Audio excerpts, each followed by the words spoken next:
अभी का टॉपिक है डावर। डावर होती है मेहर। तो मुस्लिम लॉ में डावर का एक टॉपिक है जो आपके सिलेबस में होगा।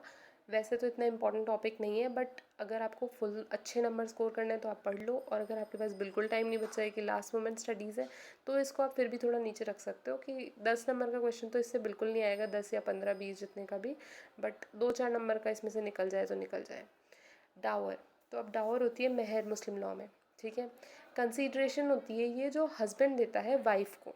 ठीक है। डाउरी से कंफ्यूज मत करना है इसको। डाउरी में हस्बैंड को मिलता है, वाइफ देती है, वाइफ के घर वाले देते हैं। ठीक है। यहाँ पे हस्बैंड देता है और वाइफ को मिलता है। ठीक है। इसके ऑब्जेक्टिव क्या होते हैं, क्यों देते हैं कंसीडरेशन, हस्बैंड क्यों देता है पैसे वाइफ को? फर्स्टली मार्क ऑफ रिस्पेक्ट होता है। ठीक है। और एक टोकन ऑफ लव होता है फ्रॉम हस्बैंड टू वाइफ। और ये जो अमाउंट होता है ना मेहर का, ये इतना ज़्यादा होता है कि एक ऑब्लिगेशन भी बनाता है हस्बैंड के ऊपर टू मेंटेन हिज वाइफ। ठीक है। ऐसे नहीं तलाक दे देंगे, क्योंकि फिर इतना बड़ा अमाउंट कहाँ से ला के दोगे। ठीक है। फिर सब्सिस्टेंस ऑफ वाइफ के लिए भी डावर की ज़रूरत होती है। तो हमने पढ़ लिए 4 ऑब्जेक्टिव कि डावर क्यों दी जाती है: mark of respect, token of love, obligation of husband to maintain his wife, and subsistence of wife. ठीक है। अब types of dowry. Types of dowry में 2 टाइप के होते हैं, स्पेसिफाइड और अनस्पेसिफाइड। अब जो रेड पेन से मैंने लिख रखा है वो है उर्दू में इनके नाम। याद करने हैं करो, नहीं करने हैं मत करो। नॉट सो इम्पॉर्टेंट, बट करते हो और एग्जाम में लिख के आते हो तो ऑब्वियसली थोड़ा सा इम्पैक्ट अच्छा पड़ेगा। ठीक है। मौसम्मा, मेहर मौसम्मा, स्पेसिफाइड डावर को बोलते हैं। अब इसको याद करने की एक छोटी सी ट्रिक ये हो सकती है कि मौसम है ना, स्पेसिफाइड होते हैं कि ये मौसम है और इस टाइम पे आएंगे। तो ऐसे याद रख लो कि मेहर मौसम्मा, मौसम फिक्स्ड होते हैं, स्पेसिफाइड होते हैं, स्पेसिफिक टाइम पे आते हैं, तो स्पेसिफाइड डावर मेहर मौसम्मा। और दूसरी वाली अनस्पेसिफाइड डावर मेहर मिसल। तो स्पेसिफाइड डावर वो होती है जो निकाह के टाइम पे डिसाइड कर रखी होती है कि इतनी देनी है, और अनस्पेसिफाइड उसका ठीक उल्टा कि डिसाइड नहीं कर रखी होती कि कितनी अमाउंट देनी है। ठीक है। स्पेसिफाइड डावर 2 टाइप्स में डिवाइड होती है, प्रॉम्प्ट और डेफर्ड। प्रॉम्प्ट होती है मुअज्जल और डेफर्ड होती है मुअव्वज़ल। ठीक है। याद होता है तो कर लो, नहीं होता है डिफ़िकल्ट लग रहा है तो मत करो। ठीक है। प्रॉम्प्ट डावर वो होती है प्रॉम्प्ट, इमीडिएटली मिल रही है। शादी में उन्होंने बोला कबूल है कबूल है कबूल है और उनको मिल गई वो डावर। ठीक है। वहीं पे डेफर्ड डावर वो होती है जहाँ पे डिसोल्यूशन ऑफ मैरिज पे मिलती है। ठीक है। डिसोल्यूशन अब 2 तरीके से हो सकता है, या तो डाइवोर्स हो गया या डेथ हो गई हस्बैंड की। तो अगर डाइवोर्स हो गया तो हस्बैंड पे करेगा खुद से, अगर डेथ हो गई हस्बैंड की तो अब कौन पे करेगा? उसकी प्रॉपर्टी, जो हस्बैंड की प्रॉपर्टी होगी वहाँ से लिया जाएगा वो अमाउंट, डेफर्ड डावर। ओके। अब ये चीज़ ध्यान रखना कि डावर की कुछ अमाउंट्स होती हैं। ठीक है। सुन्नी स्कूल में मिनिमम 10 दिरहम होता है और मैक्सिमम नो लिमिट, कोई लिमिट नहीं है, कितनी भी दे सकते हो। वहीं पे शिया लॉ में मिनिमम की कोई लिमिट नहीं है पर मैक्सिमम 500 है। ठीक है। इसको याद कर लेना, थोड़ा सा इम्पैक्टफुल लगेगा। Again your wish. वैसे इतना इंपॉर्टेंट टॉपिक तो ये इन जनरल है ही नहीं। 2 नंबर का क्वेश्चन आएगा तो आएगा, बहुत ज़्यादा 10-15 नंबर का एक्सपेक्ट तो मत ही करना इससे। ठीक है।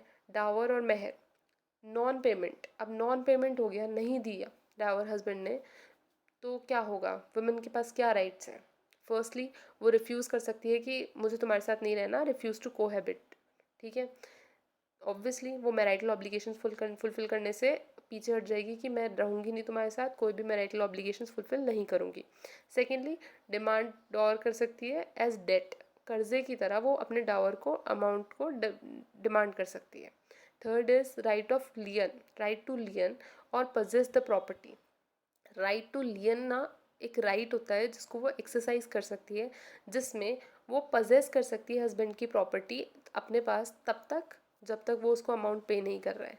ठीक है। ये मॉर्टगेज में होता है ना कि हमने किसी चीज़ को गिरवी रख दी कोई चीज़, या फिर किसी ने हमारी कोई चीज़, लाइक बैंक हमारी किसी प्रॉपर्टी को सील कर लेता है कि पेमेंट करो फिर हम देंगे।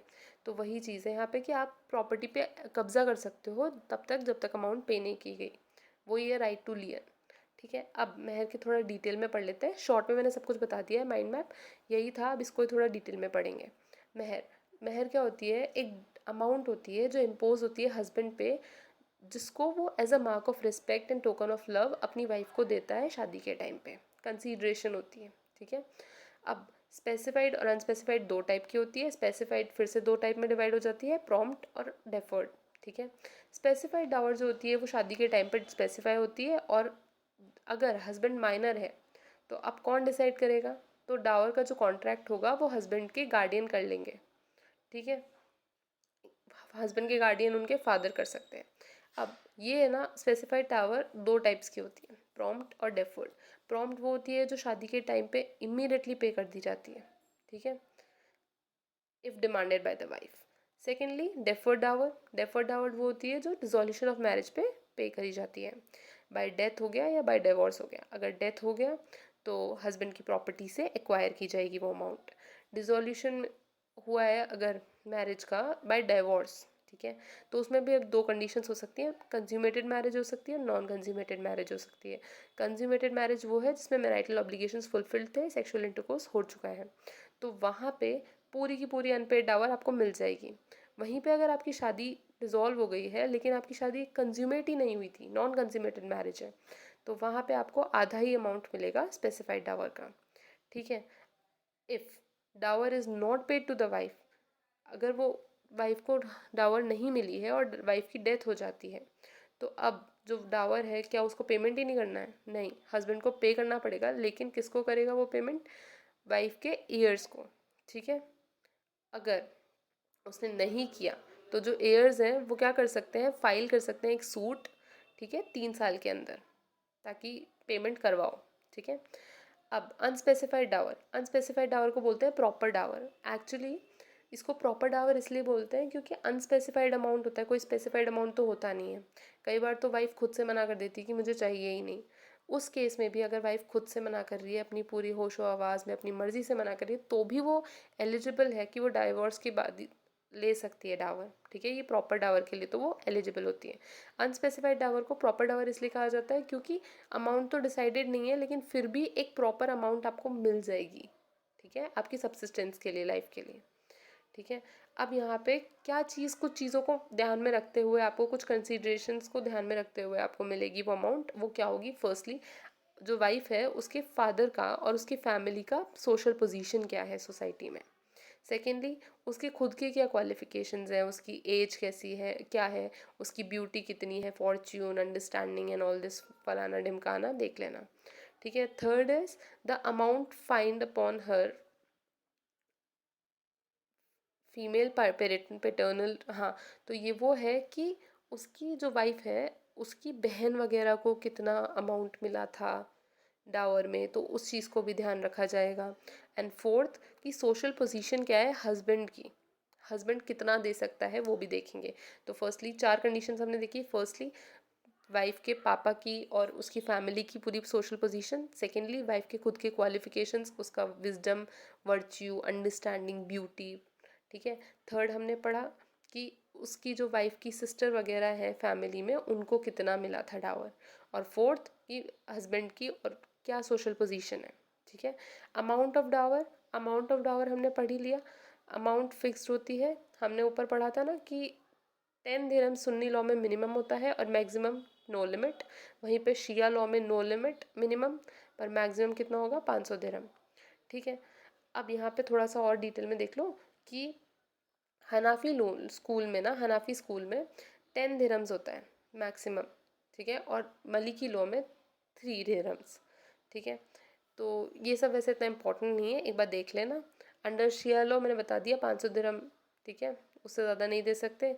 और वहीं पे सुन्नी लॉ में कोई लिमिट नहीं है, ठीक है। रेमिशन ऑफ डावर, तो अब यहाँ पे वाइफ क्या कर सकती है? रेमिट कर सकती है कि मुझे नहीं लेना डावर, पूरी तरीके से भी कर सकती है, होली और पार्शली, ठीक है। यहाँ पे बस 2 कंडीशन फुलफिल होनी चाहिए, वो रेमिट कर सकती है। फर्स्टली कि उसने अपनी कंसेंट से दिए, फ्री कंसेंट, कोई डिस्ट्रेस नहीं, कोई अनड्यू इन्फ्लुएंस नहीं है उसके ऊपर।